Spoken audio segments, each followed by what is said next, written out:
السلام علیکم ورحمۃ اللہ وبرکاتہ۔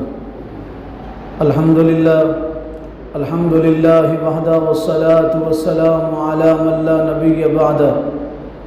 فاعوذ باللہ من الشیطان الرجیم، بسم اللہ الرحمن الرحیم۔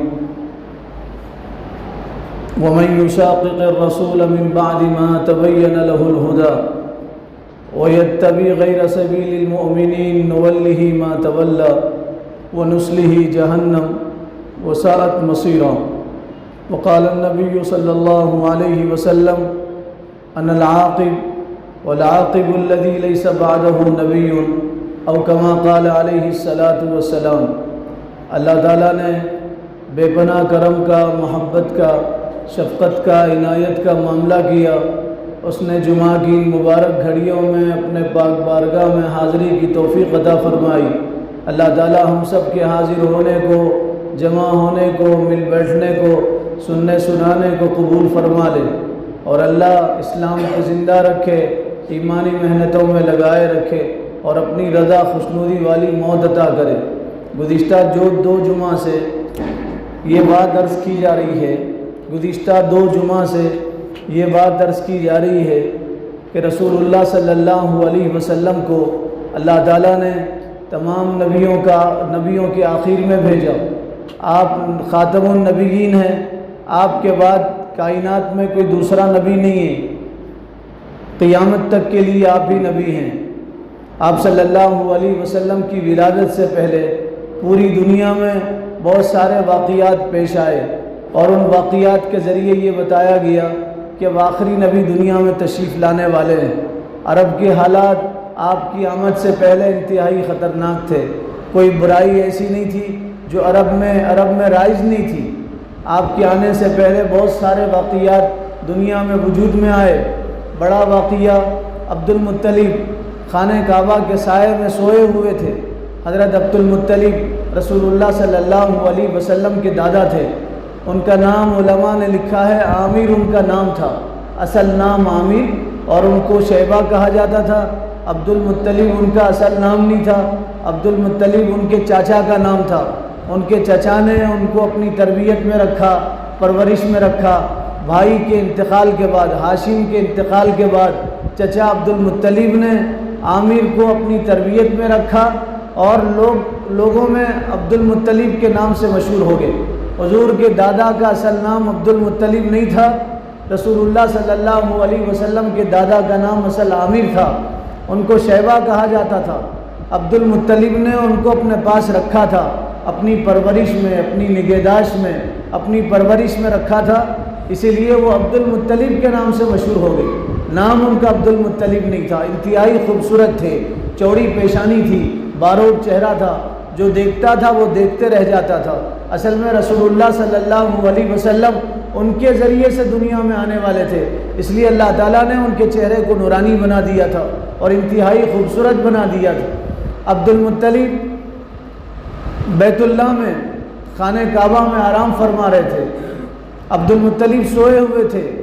خواب میں ان کو یہ بتایا گیا، پھر برا کہ صبح اٹھو اور نیکی کے کام کو کھودو۔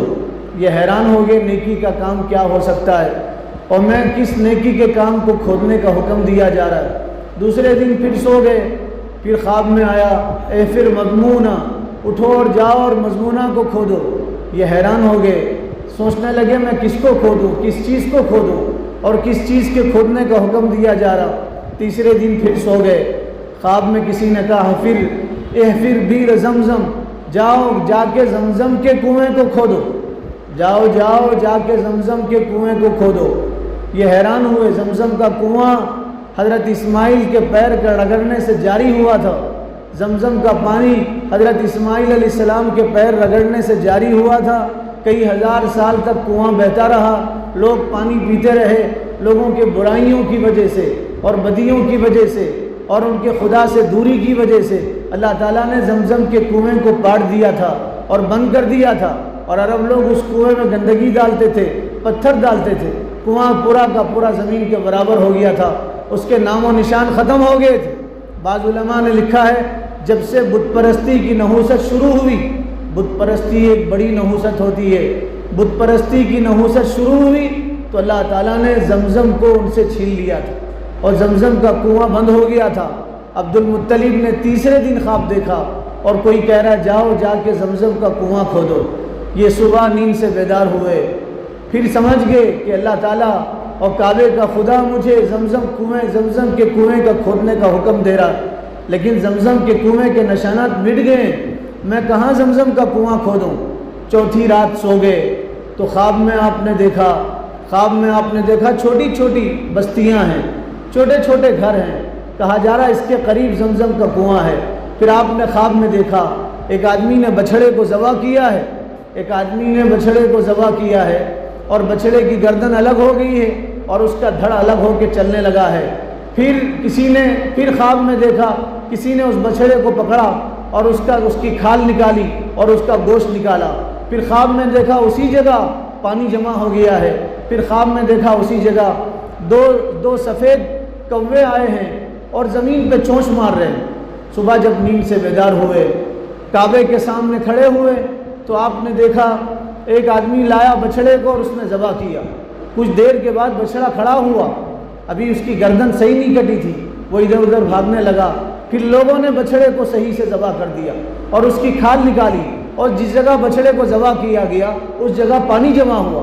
عبد المطلب سمجھ گئے کہ یہ علامت جو خواب میں مجھے دکھائی گئی تھی اب وہ علامت پوری ہوئی، لیکن بستی دکھائی دی تھی، بستی نظر نہیں آ رہی۔ عبد المطلب قریب گئے تو دیکھا چونٹیاں ہیں، ان کے چھوٹے سے چھوٹے گھر ہیں، چونٹیوں کے چھوٹے چھوٹے گھر ہیں۔ سمجھ گئے یہ چونٹیوں کی بستی خواب میں دکھائی گئی۔ کچھ دیر کے بعد پھر آپ نے دیکھا دو سفید کوے چونچ مار رہے ہیں، سمجھ گئے یہ زمزم کا کنواں ہے۔ تو عبد المطلب اپنے بیٹے حارث کو لے کے پہنچے۔ 10 بیٹے تھے عبد المطلب کے، سب سے بڑے بیٹے تھے حارث۔ عبد المطلب اپنے بیٹے حارث کو لے کے پہنچے اور پھر جہاں نشانات بتائے گئے تھے خواب میں وہاں کھدائی کرنے لگے۔ زمزم کو کھودنا اس زمانے میں آسان تو نہیں تھا، مشینریاں نہیں تھی، آلے نہیں تھے، مشینیں نہیں تھی، زمزم کھودنا مشکل تھا۔ عبد المطلب نے بھروسہ کیا خدا کی ذات پہ اور جو نشانات بتائے گئے تھے اپنے بیٹے کو لے کے کھودنے لگے۔ تو قریش آئے، قریش نے کہا ہم بھی تمہارے ساتھ ہوں گے، ہم تمہیں اکیلا کھودنے نہیں دیں گے۔ عبد المطلب نے کہا نہیں، میں اور میرا بیٹا دونوں مل کے کھودیں گے۔ قریش نے مذاق اڑایا، کھودو زمزم تمہیں نہیں ملے گا، زمزم کے نشانات ختم ہو گئے اور زمزم کی علامتیں ختم ہو گئی، اب زمزم تمہیں نہیں ملے گا۔ لیکن جب دونوں کھودنے لگے تو عبد المطلب نے قسم کھایا اگر زمزم نکلے گا میری کھدائی پہ تو میں اپنے سب سے چھوٹے بیٹے عبداللہ کو اللہ کے نام پہ ذبح کروں گا، میں اپنے چھوٹے بیٹے عبداللہ کو اللہ کے نام پہ ذبح کروں گا، قسم کھایا۔ اور دونوں باپ بیٹے نے زمزم کھودا، اور قصہ مختصر یہ کہ زمزم پھر جاری ہوا اور زمزم کا پانی نکلا اور پورا مکہ خوش ہوا، اور مکہ کے لوگ کہنے لگے اب زمزم پہ ہمارا بھی قبضہ ہوگا۔ عبد المطلب نے کہا نہیں، تمہارا قبضہ نہیں ہوگا، اب زمزم پہ ہم ہوں گے، ہمارے بیٹے ہوں گے۔ پھر عبد المطلب نے قسم کھایا تھا کہ میں اپنے چھوٹے بیٹے کو ذبح کروں گا۔ تو عبداللہ ان کے چھوٹے بیٹے تھے، عبد المطلب کے چھوٹے بیٹے تھے عبداللہ، بے انتہا خوبصورت تھے، پورے عرب میں ان کی خوبصورتی کا چرچا تھا، جو دیکھتا تھا دیکھتے رہ جاتا تھا۔ اصل میں عبداللہ کی پیشانی میں رسول اللہ کا نور تھا، عبداللہ کی پیشانی میں رسول اللہ کی چمک تھی۔ جو لڑکی عبداللہ کو دیکھتی تھی فریفتہ ہوتی تھی اور نکاح کی پیشکش کر دیتی تھی، برائی کی دعوت دیتی تھی۔ ایک مرتبہ عبداللہ مکہ کی گلیوں سے گزر رہے تھے، ایک حسین لڑکی جس کا پورے مکہ میں چرچا تھا، اس لڑکی نے عبداللہ کو اپنی طرف بلایا تو عبداللہ اپنی آنکھیں بند کر کے گزر گئے۔ مکہ کی لڑکیوں نے کہا تم کس کے پیچھے پڑی ہو؟ یہ پتھر ہے، پتھر، یہ کسی لڑکی کو نہیں دیکھتا اور کسی کو چھوتا نہیں اور کسی کے پاس جاتا نہیں۔ اس لڑکی نے کہا مجھے اپنے خوبصورتی پہ ناز ہے، جو دیکھتا ہے وہ دیکھتا رہ جاتا ہے، میں عبداللہ کو اپنے دام محبت میں گرفتار کروں گی اور عبداللہ کو پھانسوں گی اور عبداللہ کو گناہ پہ مجبور کروں گی۔ ایک مرتبہ وہ دیوار کی آڑ میں بن سنور کے کھڑی ہو گئی۔ عبداللہ گزرنے لگے تو اس نے بلایا، کہا عبداللہ تم دیکھتے کیوں نہیں ہو؟ تو عبداللہ نے عربی کے اشعار پڑھے، اور یوں کہا میں گناہ کی طرف نہیں جاتا، حرام کاری کی طرف نہیں جاتا، نہ میں گناہ گار بنتا، نہ میرا باپ گناہ گار ہے، نہ میرا دادا گناہ گار ہے۔ اللہ تعالیٰ نے مجھے پاکیزہ نسل میں پیدا کیا، عبد مناف کی نسل میں پیدا کیا، ہاشم کی نسل میں پیدا کیا، یہ پوری کی پوری نسل پاکیزہ ہے، اور نسل میں سے کسی نے بدکاری نہیں کیا اور برا کام نہیں کیا، میں بھی برا کام نہیں کرتا۔ اس لڑکی نے کہا میں بھی تجھے ملوں گی اور اونٹ بھی دوں گی، نکاح کی بھی بدکاری کی بھی پیشکش کی اور اونٹ دینے کی بھی پیشکش کی۔ تو عبداللہ نے کہا تجھے تیرے اونٹ مبارک، اگر اس گناہ کے بدلے مجھے دنیا ملے تب بھی میں یہ گناہ نہیں کر سکتا۔ عبداللہ بے انتہا خوبصورت تھے، اللہ تعالیٰ نے ان کو بہت خوبصورت بنایا تھا، 17-18 سال کے نوجوان تھے، سب لوگ نکاح کی پیشکش کرتے تھے، ہر خاندان سے رشتہ آیا تھا، ہر باپ چاہتا تھا کہ میرا داماد عبداللہ بنے، مگر عبداللہ کی قسمت تو کہیں اور تھی۔ عبد المطلب اپنے بیٹے عبداللہ کو ذبح کرنے کے لیے لے جا رہے تھے تو پورا مکہ رونے لگا، سب آنسو بہانے لگے، سب کہنے لگے عبد المطلب 9 اور بیٹے ہیں، ان میں سے کسی کو ذبح کرو، عبداللہ کو ذبح مت کرو، عبداللہ سب سے چہیتے ہیں، سب سے خوبصورت ہیں عبداللہ ذبح ہوں گے تو مکہ والوں کا دل کیسے لگے گا؟ جہاں سے عبداللہ گزر جاتے ہیں لوگ خوش ہو جاتے ہیں، ان کو دیکھ کے لوگوں کو سکون ملتا ہے، بیماروں کو شفا ملتا ہے، پیاسوں کی پیاس بجھ جاتی ہے، بے قراروں کو قرار آ جاتا ہے، عبداللہ کو دیکھ کے لوگوں کی زندگی میں سکون آتا ہے۔ تم عبداللہ کو ذبح مت کرو، دوسرے بیٹوں کو ذبح کرو۔ عبد المطلب نے کہا میں نے قسم کھایا میں عبداللہ کو ہی ذبح کروں گا، عبداللہ کے علاوہ کسی بیٹے کو ذبح نہیں کروں گا۔ عبد المطلب جب جانے لگے تو ایک کاہنہ آئی، کاہنہ کہتے تھے اس زمانے میں جن کے پاس شیطان ہوتے تھے، جن کے پاس جن ہوتے تھے، جو جن اور شیطانوں کو تابع کرتے تھے، آسمان والوں سے بات کرتے تھے، ان کو لوگ کاہنہ کہتے تھے۔ حضور نے فرمایا تم کسی کاہن کے پاس مت جاؤ، اپنی قسمت مت آزماؤ، جو مقدر میں ہے وہ ہو کے رہے گا۔ جو کسی کاہن کے پاس جائے گا اور اس کے پاس جا کے فال کھلائے گا وہ مسلمان نہیں ہو سکتا، اسلام سے خارج ہو جائے گا۔ اس لیے کسی کاہن کے پاس نہیں جانا چاہیے۔ اس زمانے میں ایک کاہنہ عورت تھی، اس نے عبد المطلب سے کہا عبد المطلب ہمارے پاس جب کوئی آدمی قسم کھاتا ہے اور قسم کے پورا کرنے کا وقت آتا ہے تو ہم فال کھولتے ہیں، آؤ فال کھولیں گے، ایک طرف 10 اونٹ رکھیں گے، ایک طرف تمہارے بیٹے عبداللہ کو رکھیں گے، فال کھولیں گے، ڈرا کریں گے، قرا ڈالیں گے۔ اگر عبداللہ کا نام آیا تو اونٹوں کی مقدار بڑھا دیں گے، ان کی تعداد میں اضافہ کر دیں گے، 10 کے بجائے 20 اونٹ کر دیں گے، اور اگر پھر عبداللہ کا نام آیا تو 30 اونٹ کر دیں گے، پھر عبداللہ کا نام آیا تو 40 اونٹ کر دیں گے۔ فال کھولا گیا، کاہنہ کی بات مانی گئی، ایک طرف اونٹ رکھے گئے اور ایک طرف عبداللہ کو رکھا گیا۔ قرآن میں عبداللہ کا نام آتا، 9 مرتبہ عبداللہ کا نام آیا، 10ویں مرتبہ اونٹوں کا نام آیا، تو 100 اونٹ عبد المطلب نے ذبح کر دی، 100 اونٹ عبد المطلب نے ذبح کر دیا۔ آپ تاریخ تو دیکھیے، تاریخ دیکھیے، رسول اللہ سے 2500 سال پہلے، 2000 سال پہلے اسی زمین پہ، اسی شہر میں، اسی خاندان میں اللہ نے حکم دیا بیٹے کو ذبح کرو۔ پھر 2000 سال کے بعد، 1500 سال کے بعد پھر اسی شہر میں، اسی خاندان میں، اسی نسل میں، اسی جگہ پہ پھر حکم دیا گیا کہ تم اپنے بیٹے کو ذبح کرو۔ قسم کھایا عبداللہ نے، اس وقت بھی ابراہیم سے اللہ نے بیٹے کو بچایا اور دمبے کو ذبح کیا، اور پھر حضور کے نسب میں، خاندان میں عبداللہ کو بچایا گیا اور ان کے مقابل میں اونٹوں کو ذبح کر دیا گیا۔ 2 عظیم قربانیاں دی گئی۔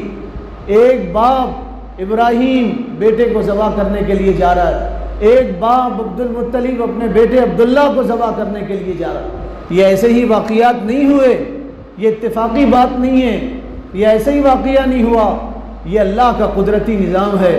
اللہ پوری دنیا کو بتانا چاہ رہے ہیں، پوری دنیا کا نظام بدل رہے ہیں اور یہ واقعات ظاہر ہو رہے ہیں، اور اللہ بتا رہے ہیں دیکھو وہ آ رہے ہیں جن کے طفیل دنیا بنی ہے، وہ آ رہے ہیں جن کے طفیل کائنات بنی ہے، وہ آ رہے ہیں جن کے طفیل اس دنیا کو رنگا رنگی بنا دیا گیا، وہ آ رہے ہیں جن کے طفیل اس دنیا کو سجایا گیا، اس دنیا کو نورانی بنایا گیا، وہ آ رہے ہیں۔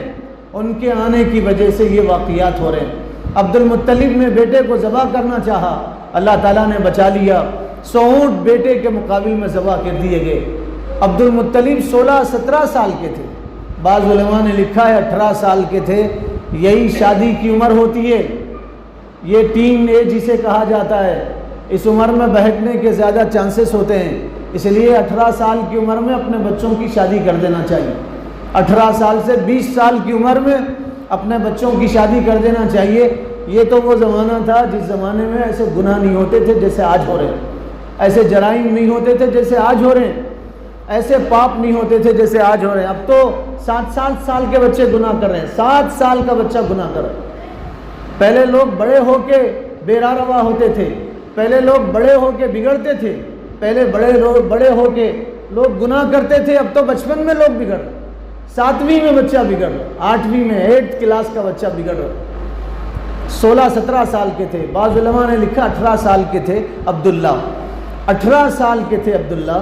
شادی کی فکر ہوئی باپ کو، بہت ساری جگہ سے رشتے آئے، ہر جگہ سے رشتے آئے، ہر باپ چاہتا تھا عبداللہ میرے گھر آئیں، میرے داماد بنے، ہر دوشیزہ چاہتی تھی، ہر جوان لڑکی چاہتی تھی میرا نکاح عبداللہ سے ہو، عبداللہ جیسا خوبصورت انہوں نے پورے مکہ میں کسی کو نہیں دیکھا، نہ پہلے کبھی دیکھا نہ عبداللہ کے بعد کبھی دیکھا۔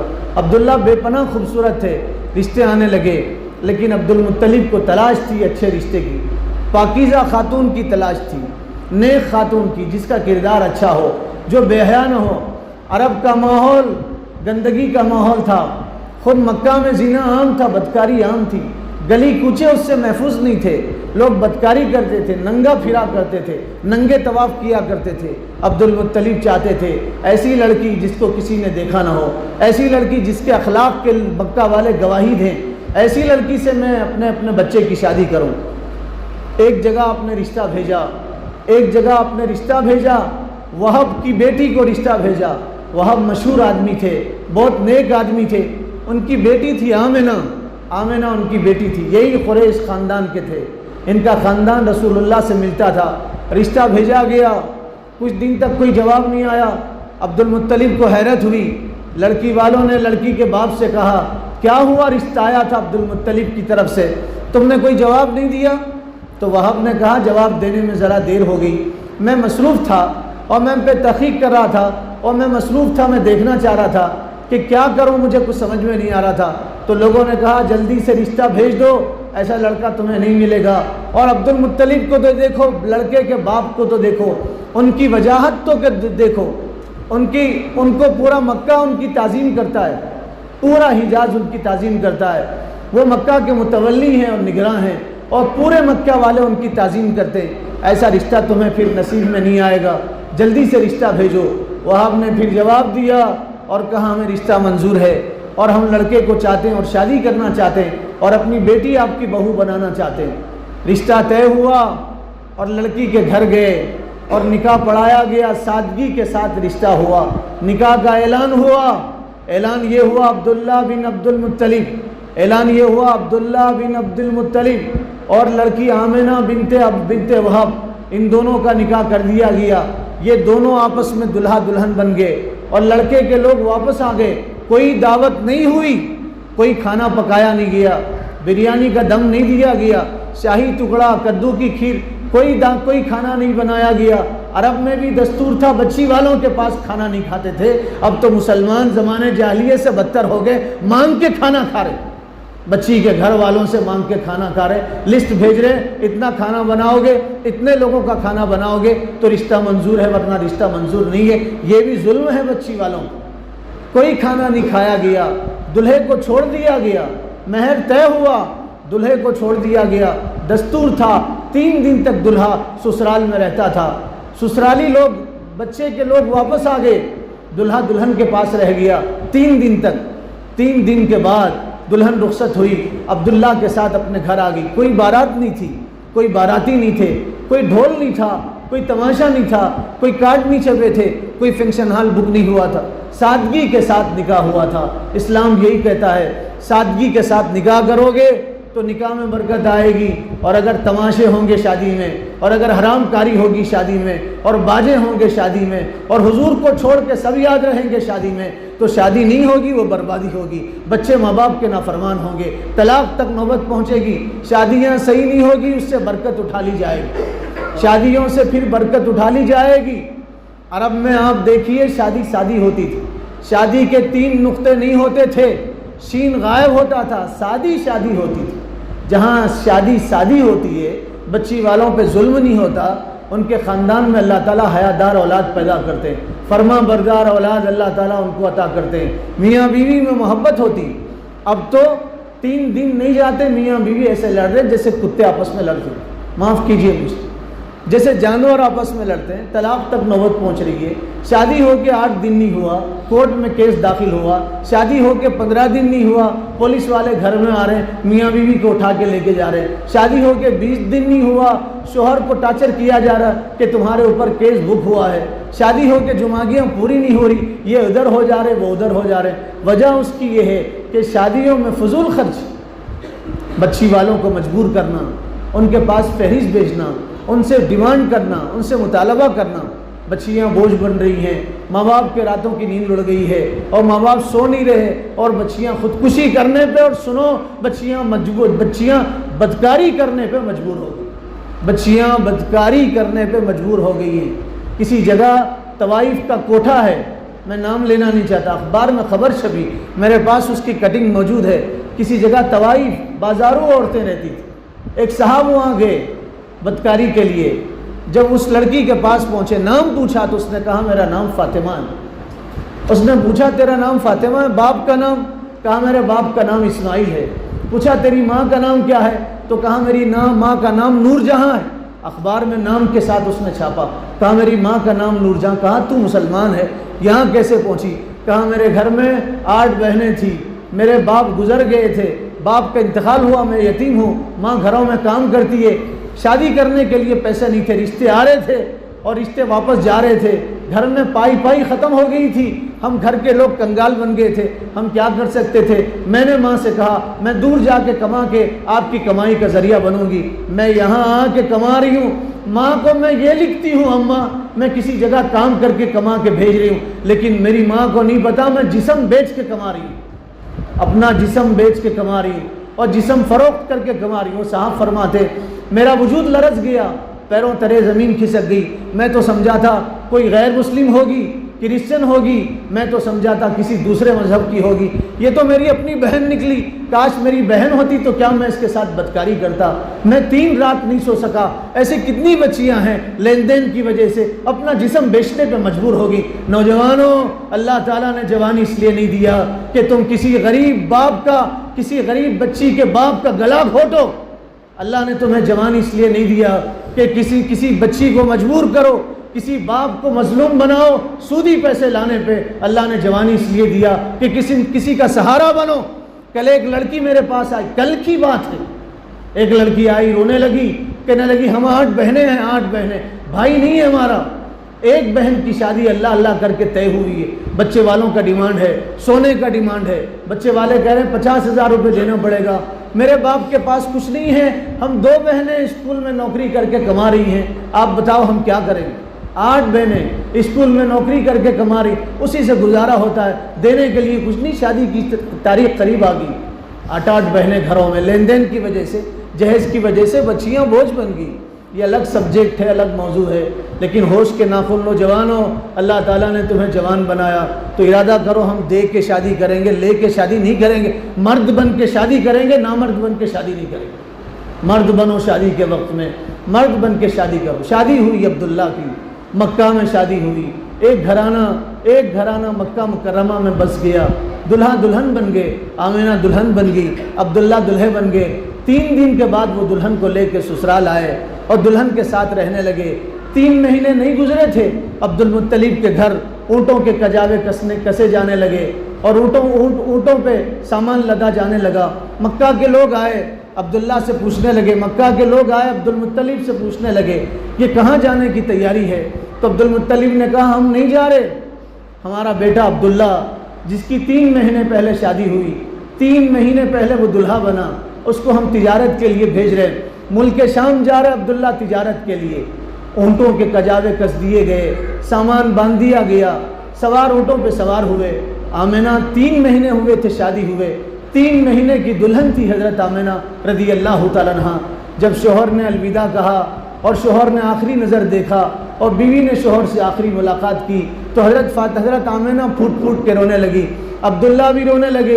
لوگوں نے آمنہ کو تسلی دیا، گھبراتی کیوں ہے؟ تیرا شوہر جنگ میں نہیں جا رہا، جہاد میں نہیں جا رہا، جدال میں نہیں جا رہا، تیر تلواروں کے سائے میں نہیں جا رہا، تیرا شوہر تو تجارت کے لیے جا رہا ہے، نفع کما کے لائے گا، پیسے کما کے لائے گا، تیرے لیے لائے گا، وہاں سے ملک شام سے جوڑا لائے گا، تیرے ملک شام سے کھانے کا سامان لائے گا، تیرے لیے ڈھیر سارے تحفے لے کے آئے گا۔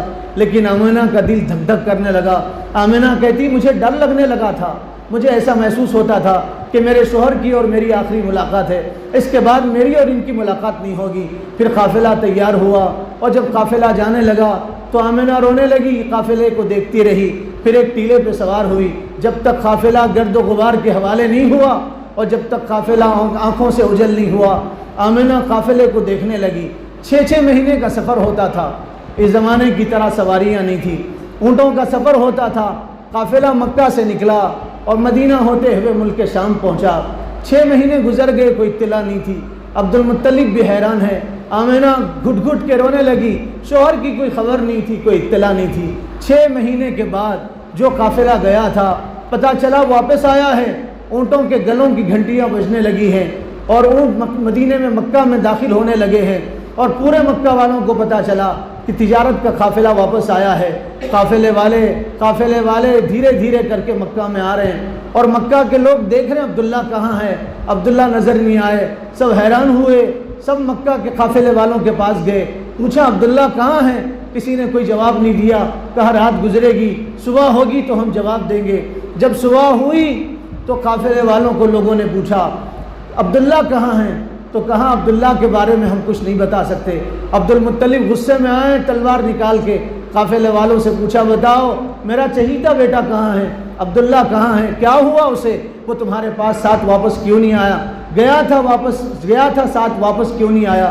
تو قافلے کے امیر نے کہا ہم کیا بتائیں عبد المطلب، ہم دوسروں کو جھوٹ نہیں بول سکتے، لیکن دوسروں کو جھوٹ بول سکتے ہیں، تمہیں جھوٹ نہیں بول سکتے، سچ بتانا پڑے گا۔ ہم گئے تھے ساتھ میں، ملک شام سے واپسی میں ہمارا قافلہ مدینہ میں رکا تھا، مدینہ میں عبداللہ بیمار ہو گئے تھے، سخت بخار آ گیا تھا، اور عبداللہ سخت بیمار ہو گئے تھے۔ ہم عبداللہ کو بیمار چھوڑ کے مدینہ سے مکہ واپس آ گئے۔ عبداللہ نے کہا جاؤ میرا انتظار مت کرو، تم جاؤ مکہ مکرمہ۔ ہم عبداللہ کو مکہ مدینہ میں چھوڑ کے واپس آ گئے۔ عبد المطلب گھر آئے، بہو انتظار کرنے لگی۔ جیسے ہی عبد المطلب گھر آئے بہو نے پوچھا کیا ہوا میرے سرتاج کا، اور کیا ہوا میرے شوہر کا، اور کیا ہوا عبداللہ کا، اور کیا ہوا آپ کے بیٹے کا؟ تو عبد المطلب کی آنکھوں میں آنسو آئے، آنسوؤں کو چھپاتے ہوا کہا کچھ نہیں ہوا، عبداللہ مدینہ میں ہے، بیمار ہے، کچھ دن میں صحیح ہو جائے گا، واپس آ جائے گا۔ حضرت آمنہ پھوٹ پھوٹ کے رونے لگی۔ سونتوں سے صحیح 3 مہینے ہوا تھا شادی ہو، ابھی نئے دلہن دلہا تھے، اور دلہے میاں تجارت کے لیے ملک شام گئے، واپس نہیں آئے۔ لوگوں نے کہا وہ بیمار ہیں۔ آمنہ رونے لگی، نہ دن گزرتا نہ رات کٹتی، کھانے میں مزہ نہیں آتا، راتوں میں نیند نہیں آتی۔ آمنہ نے اپنے سسر سے کہا، عبد المطلب سے کہا کسی کو بھیجو تو صحیح، معلوم تو کرو میرے شوہر کا کیا حال ہے۔ تو عبد المطلب نے صبح حارث کو تیار کیا، بڑے بیٹے تھے، عبد المطلب کے بڑے بیٹے عبداللہ کے بڑے بھائی تھے، تیار کیا اور کہا جاؤ عبداللہ کی خبر تو لے کے آؤ۔ حارث نکلے صبح، کئی دن کا سفر ہوتا تھا، 15-20 دن کا سفر کر کے مدینہ منورہ پہنچے۔ مدینہ پہنچے، جیسے مدینہ پہنچے اور حضرت عبداللہ کے سسرال والوں کے پاس گئے۔ حضرت عبداللہ کے سسرال، حضرت آمنہ کا گھر مدینہ منورہ تھا، آمنہ مدینہ کی رہنے والی تھی اصل میں۔ وہاں پہنچے تو حضرت حارث جب وہاں پہنچے تو پتہ چلا کچھ دن پہلے عبداللہ دنیا سے رخصت ہو گئی، کچھ دن پہلے عبداللہ کا انتقال ہوا۔ عبداللہ اللہ کو پیارے ہو گئے۔ حضرت حارث ایسا محسوس ہوتا تھا نچوڑو تو بدن میں خون نہیں ہے۔ حضرت حارث کا بدن سن پڑ گیا، بھائی کے انتقال کی خبر سن کے ہوش نہیں تھا، بے ہوش ہو گئے۔ کچھ دیر کے بعد ہوش آیا، رونے لگے، چیخ و پکار ہونے لگا۔ پورے مدینہ والے آ کے تسلی دینے لگے، کہنے لگے کاش میں مر جاتا عبداللہ کے بجائے، میں اپنے باپ کو کیسے سمجھاؤں، مکہ والوں کو کیسے دلاسا دوں، ان کو کیسے تسلی دوں۔ حارث کچھ دنوں کے بعد مکہ مکرمہ واپس آئے، پورا مکہ انتظار میں تھا، حارث آئیں گے ہم پوچھیں گے حارث آئیں گے، خبر دیں گے کہ عبداللہ اچھے ہیں، حارث عبداللہ کو ساتھ لے کے آئیں گے، مکہ والے عبداللہ کو دیکھیں گے، خوش ہو جائیں گے۔ لیکن جب حارث آئے، اکیلے آئے، تو مکہ والے حیران ہوئے۔ عبداللہ نے عبد المطلب نے پوچھا، حارث بتاؤ تو صحیح کیا ہوا عبداللہ کا؟ تو حارث رو کے کہنے لگے، میرے پہنچنے سے پہلے عبداللہ وصال کر گئے اور ان کا انتقال ہو گیا۔ حضرت آمنہ کو خبر ملی اور پتہ چلا، حضرت آمنہ رونے لگی، حضرت آمنہ کی چیخ و پکار ظاہر ہونے لگی، شوہر کا انتقال ہو گیا، بیوہ ہو گئی حضرت آمنہ، پیٹ میں بچہ تھا، پیٹ کا بچہ دنیا میں آنے سے پہلے یتیم ہو گیا، بچہ پیٹ کا بچہ دنیا میں آنے سے پہلے یتیم ہو گیا۔ غم کی خبر پورے مکہ میں معلوم ہوئی، سب روتے تھے، سوگ مناتے تھے، غم مناتے تھے، عبد المطلب روتے تھے۔ حضرت آمنہ نے اپنے آپ کو تسلی دیا۔ کچھ دن کے بعد عبد المطلب نے پوچھا، آمنہ تمہارے چہرے سے ایک نور ٹپکتا تھا، وہ نور کہاں چلا گیا؟ تو حضرت آمنہ نے کہا، جب سے ہی پیٹ میں بچہ ہے اس وقت سے میری پیشانی کا نور ختم ہو گیا۔ حضور کے آنے سے پہلے یہ اشارے مل رہے ہیں، حضور سے آنے سے پہلے بتایا جا رہا۔ حضرت عبد المطلب کے پاس لوگ آئے، کہنے لگے یہ تمہاری بہو آمنہ کو کیا ہو گیا ہے؟ پہلے تو بہت نیک تھی، پارسا تھی، پاک دامن تھی، اب اسے کیا ہوا؟ یہ کون سی خوشبو لگاتی ہے؟ جس گلی سے گزرتی ہے وہ گلی معطر ہو جاتی۔ ہمارے یہاں عورتوں کا خوشبو لگانا عیب سمجھا جاتا ہے، معیوب بات ہے، عورتیں ہمارے پاس خوشبو نہیں لگاتی۔ حضور نے فرمایا، جو عورت خوشبو لگا کے باہر نکلے گی وہ زانیہ ہے، زانیہ، جیسے زنا پہ گناہ ہوتا ہے ایسے خوشبو لگا کے عورت کے باہر نکلنے پہ گناہ ہوتا ہے۔ فرمایا خوشبو لگا کے باہر نکلے گی اور دوسرے اس کی خوشبو سونگیں گے، وہ عورت جہنم کی خوشبو سے، وہ عورت جنت کی خوشبو سے محروم کر دی جائے گی اور جہنم کی بدبو میں پہنچا دی جائے گی۔ خوشبو لگانا عورت کے لیے پہلے بھی عیب دار تھا، اسلام نے منع کیا، کہا عورتیں خوشبو نہیں لگا سکتی۔ آج پرفیوم عورتوں کا نکلا ہے، مرد کہتا ہے خوشبو لگا کے نکلو۔ خوشبو آپ کے سامنے لگا سکتے ہیں، گھر میں لگا سکتے ہیں، نامحرم کے سامنے نہیں لگا سکتے، غیر مرد کے سامنے، اجنبی کے سامنے خوشبو نہیں لگا سکتے۔ حرام ہے عورت کے لیے خوشبو لگانا، ناجائز ہے۔ جب تک وہ عورت خوشبو میں رہے گی گناہ ملتا رہے گا اور اللہ کی ناراضگی اس عورت پہ برستی رہے گی۔ حضرت آمنہ کے بارے میں لوگوں نے سسر سے کہا، کون سی خوشبو لگاتی ہے؟ عبد المطلب نے کہا، میں بھی خوشبو سونگھ رہا ہوں، جہاں آمنہ بیٹھ کے اٹھتی ہے خوشبو آتی ہے، جہاں آمنہ گزرتی ہے خوشبو آتی ہے، گھر میں خوشبو آتی ہے۔ ایک مرتبہ عبد المطلب نے پوچھ لیا، کہا بیٹے برا مت مانو، تم تو اچھی عورت تھی، خوشبو کہاں سے لگاتی ہو اور یہ خوشبو کہاں سے آتی ہے؟ نہ تم نے کبھی عطر خریدا، نہ تم کو کسی نے کبھی عطر دیا، تم خوشبو کہاں سے لگاتی ہو؟ حضرت آمنہ نے شرماتے ہوئے کہا، ابا جان میں نے کبھی زندگی میں خوشبو نہیں لگایا، لیکن میرے بدن سے پہلے بھی خوشبو آتی تھی، اور جب سے یہ امانت میرے پیٹ میں منتقل ہوئی اس وقت سے خوشبو آ رہی ہے۔ عبد المطلب فرماتے ہیں، آمنہ کے بدن میں آمنہ کی خوشبو نہیں تھی، آمنہ کے بدن میں آمنہ کے لال کی خوشبو تھی، آمنہ کے بچے کی خوشبو تھی۔ اللہ حضور کے دنیا میں آنے سے پہلے بتا رہے ہیں، دیکھو وہ آ رہا جس کے لیے دنیا رنگا رنگی کر دی گئی، وہ آ رہے ہیں جس کے لیے کائنات سجائی گئی۔ آپ کے آنے سے پہلے دنیا والوں کو بتایا گیا کہ دیکھو آپ آ رہے ہیں جن کے طفیل دنیا کو وجود بخشا گیا۔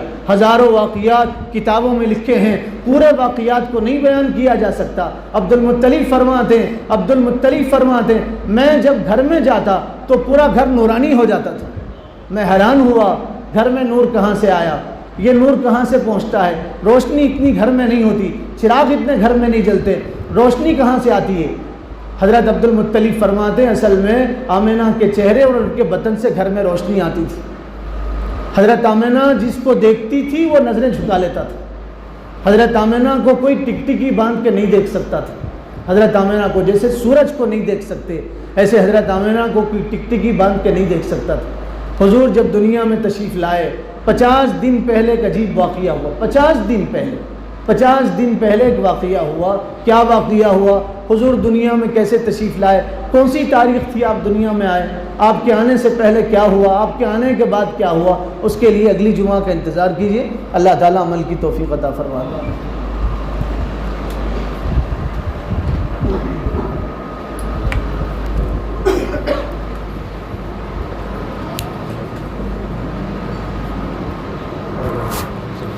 نماز آپ پڑھائیں گے؟